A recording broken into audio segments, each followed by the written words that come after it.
Hello, fellow DIY enthusiasts and onlookers. Today, I'm sharing with you several DIY fly fishing lure making station plans. These plans are perfect for those who enjoy crafting their own gear. Initially, I planned to purchase one online.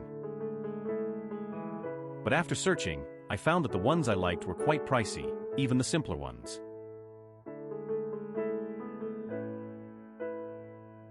So, I explored DIY ideas on various platforms, and one user on Zaya Hongshu provided a detailed plan.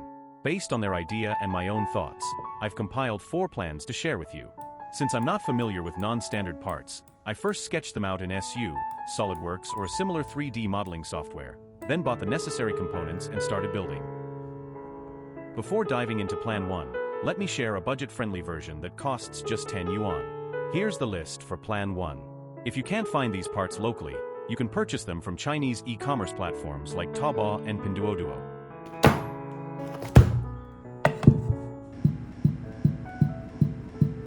Assembly involves simply screwing the parts together.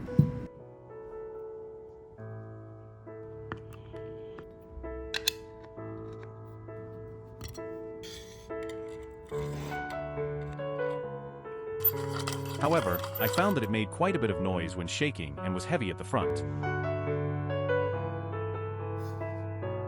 making it difficult to operate smoothly.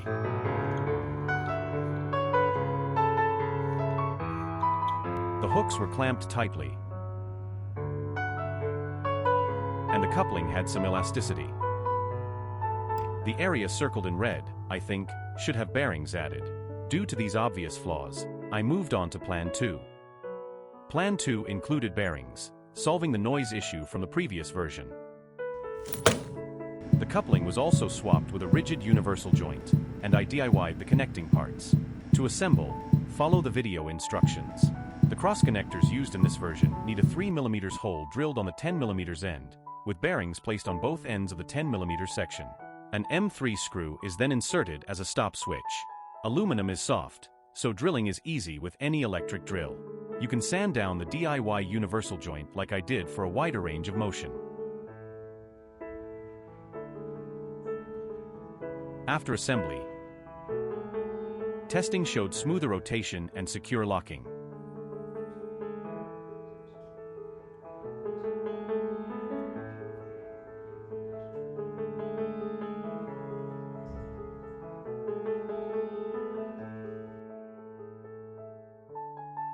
The leftover connectors and universal joints from the previous plan can be repurposed with a fill light and a sports camera for overhead shots, making good use of waste materials. The drawback of this plan is that tightening the clamp head is inconvenient. Plan 3 simply replaces the clamp head with a JT0 clamp head, as illustrated in a quick edit. Plan 4 is closer to a finished product, with a more convenient clamp head but a higher price compared to the first 3 plans. However, it's still more affordable than some commercial options. At the end of the video, I'll include a teardown of a commercial clamp head. In the next episode, I'll share a DIY clamp plan. That's it for this video. If you enjoyed it, please give it a thumbs up and leave your thoughts in the comments. Thanks for watching, and see you in the next one.